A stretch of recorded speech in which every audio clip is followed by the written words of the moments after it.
Welcome to my YouTube channel.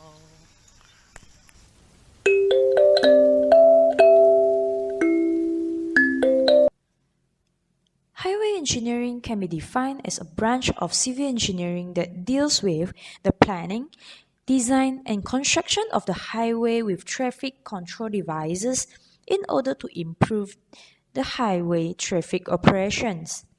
Basically, there are four types of pavement that are commonly seen in the highway and traffic system, which are the rigid pavement, flexible pavement, interlocking blocks, and the combination between the rigid and flexible pavements.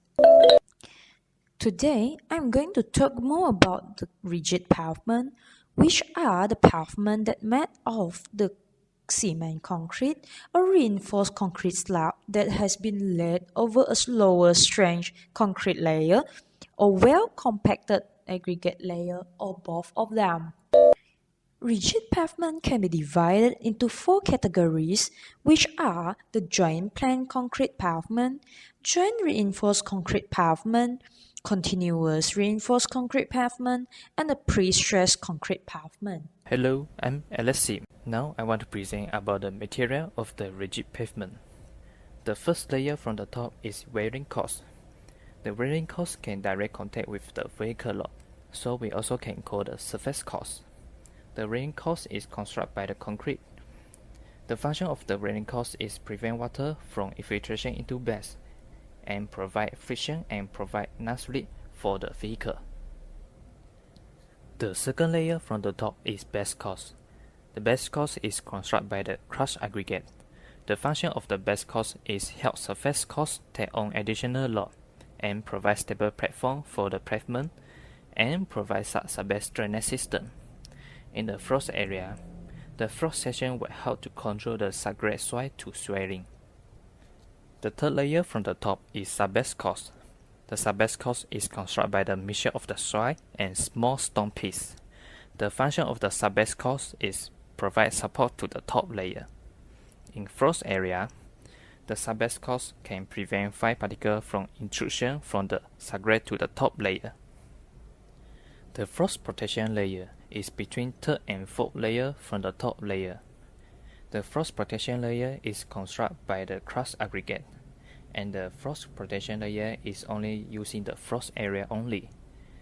The function of the frost protection layer: the frost protection layer can prevent pavement penetrate into the subgrade. And then the last layer from the top is subgrade. The subgrade is constructed by the soil only, and then need to use the equipment to compact the soil. The strength of the subgrade is lower than the top layer because the strength is decreased with the depth. The stress from the top layer is received by the different soil in different way. So some soil have received the stress, but some soil is not received the soil. It depends on the relationship between texture, density, moisture content, and strength of the subgrade. So we need to check the soil properties properly. Now I want to pass my time to my teammate, TIEN. Now I would like to present the machineries needed in constructing the pavement. First, we are going to talk about the construction of subgrade. From the first picture, we can see the grader, and its function is to spread the soil uniformly and creating a flat surface. And the second one is the vibratory roller. It functions to compact the soil. And the third, this is a heavy pneumatic type roller. The function is also to compact the soil. And now we are going to the construction of granular subbase. On the first picture, we can see this is the grader, and its function is set native soil or gravel foundation pads, and it also product candled surface. And following that, this is the vibratory roller.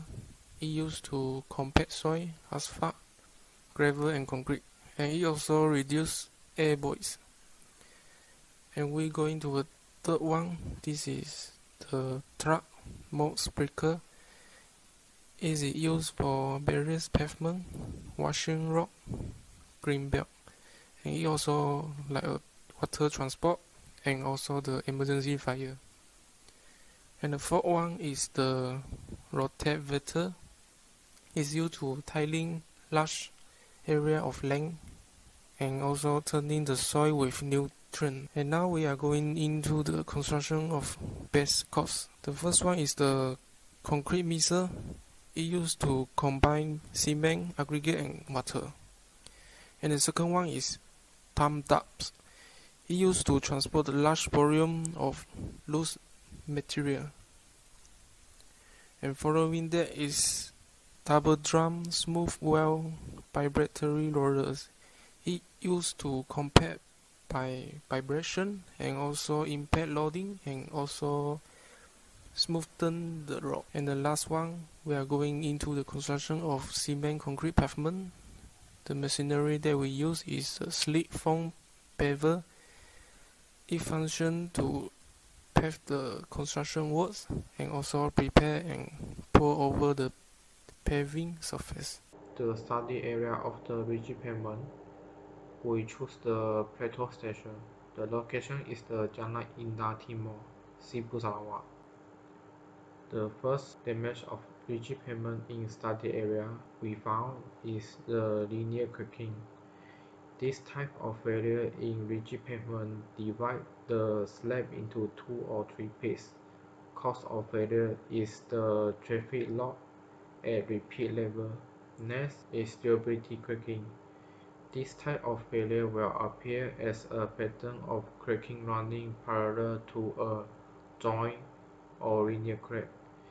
This cracking is caused by the concrete cannot withstand environment factor. The last is the crocodile crack. Crocodile crack is the longitudinal and interconnected crack. This crack caused by the repeat of the traffic lock. This generates tensile stress that eventually crack at the bottom. Now I am going to present the weakness prevention techniques. Rigid pavement failure sputtling at the joint is called joint sputtling.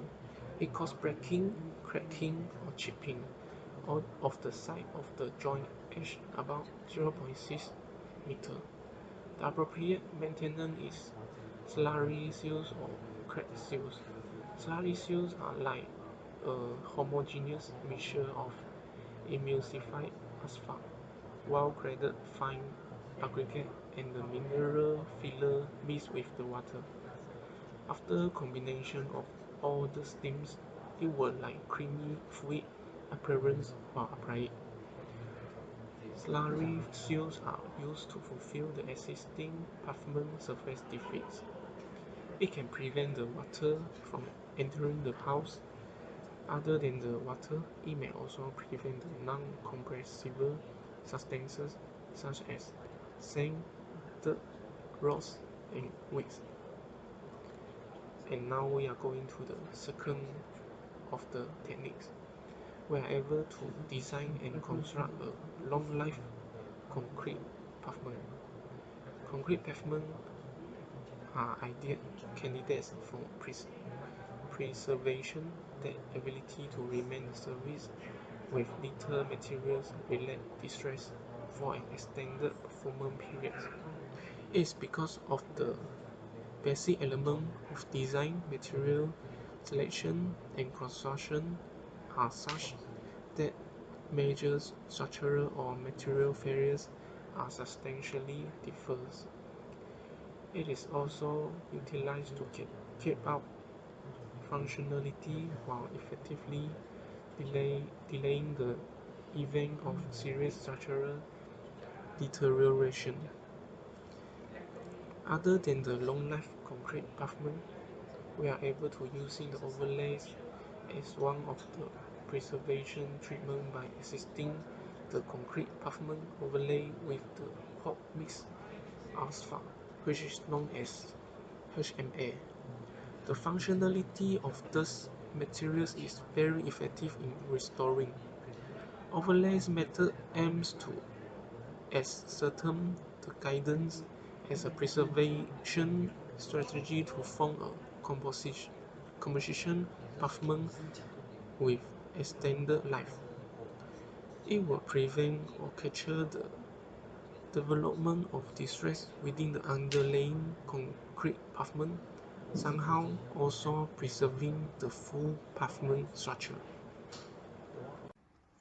Through this study, it is clear that the damage and failure that found in our study area are the linear crack, durability cracks, and the alligator cracks. There are several factors that affecting these cracks. Basically, it is caused by the shrinkage of the pavement, repeated traffic load, and the environment factors.